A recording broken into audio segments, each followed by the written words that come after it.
Going on YouTube? Today's video, we're just going to do an install of these Xprite fog lamps on our Charger. They're actually designed for the Jeep Wrangler, but Mopar uses the same parts between multiple vehicles, so that does fit a Jeep, does fit the Charger 11 to 14. It'll fit Dodge Journeys and a bunch of other cars as well. But we'll get to the video here. We'll just do a quick install and just do a comparison between the stock halogens and these LEDs.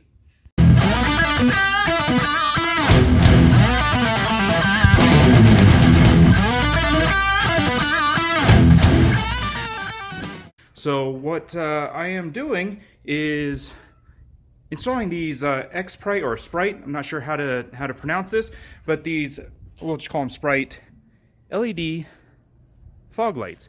These are actually designed primarily for the Jeep Wranglers, but you know, my friend Steve, he actually found out that these fit the OEM spots for the fog lamps in the 11 to 14 Chargers. It does fit other vehicles as well.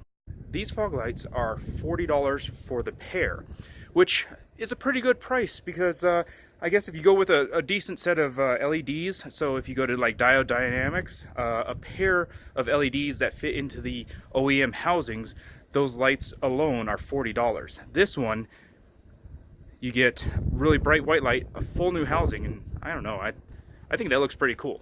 So I've seen a few reviews for these for people from the Jeeping community, and they really like them.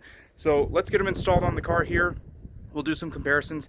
I'll give you just a basic rundown of the install. I'm not going to go into super detail. The easiest or the best way of doing this is to actually drop the full bumper off of the car so you can access the screw points on these.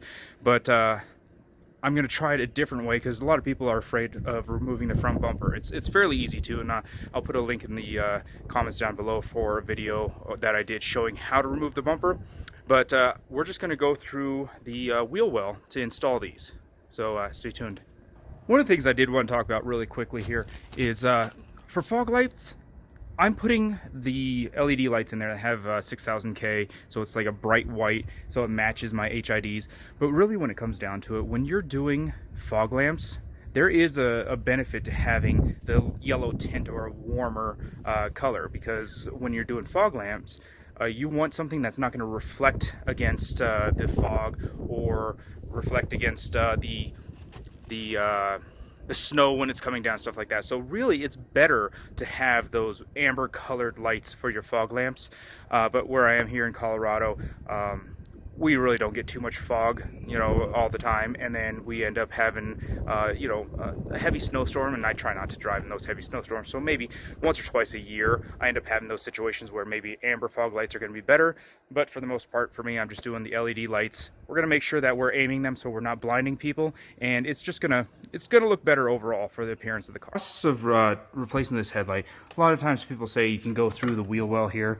My wheel well is really thick and I'm not able to flex it out. I don't know if it's because it's cold or anything like that, but what I've done is I've just pulled off a couple of the screws and pulled out some of the push pins. So this is the lower air dam. You pretty much pull this off whenever you're just working underneath the car, if you're doing something with the radiator.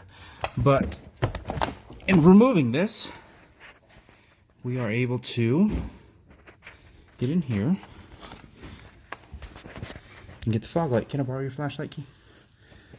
So directly under here, we see our fog light. So we are going to remove the 3 screws. You can see one of them right there.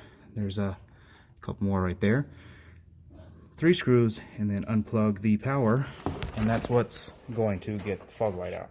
I went ahead and just took off the wheel, loosened up the skid plate on the bottom, pulled a couple of the push pins off the side. We pull this back, and there's the fog lamp right there. We're going to have 1 Phillips screw here, and there's going to be 2 on the other side over here. So we'll just get those off and we can pop that light out. So we removed those 3 screws from the back of the fog light here, and so I did take the wheel off, and that's where it was mounted. You can see the 3 screw points, and then here is the fog light now. So that's the factory one. To remove it is pushing down this pin right here and then pulling directly back like that. And that's how you unplug it. Okay. The new fog light, the new LED light, comes with this pigtail adapter here that plugs on, and this pigtail is what allows it to be plug and play. So then we're just going to plug in our original factory wire to this one. You can see there's 2 notches on the bottom there. There's 2 notches right there. So we are going to line up those notches. And you'll have to forgive me, I'm doing this one-handed. And then we're going to push this together. And there you go.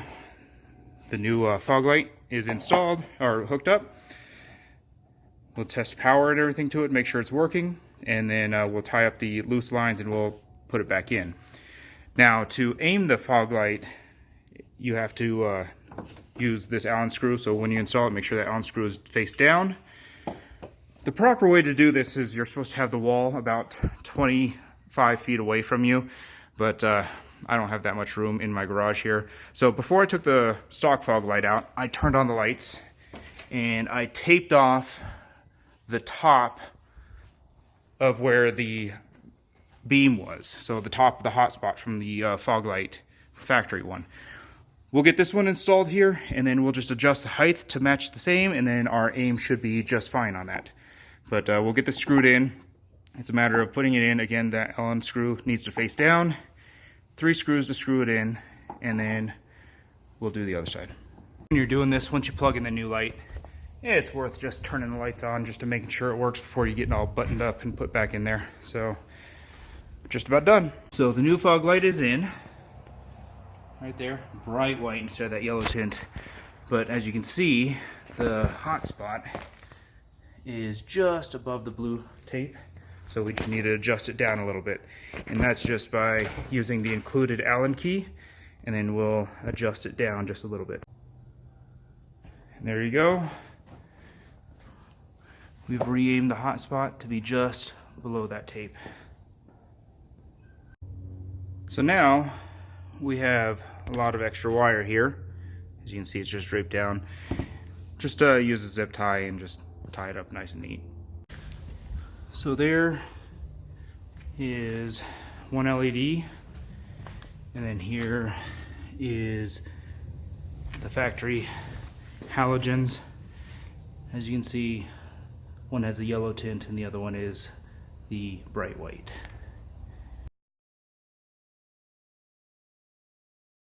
This is stock headlights and stock fog lamps. Headlights off. That's fog lights only. Fog lights off. Fog lights only. Fog lights and headlights.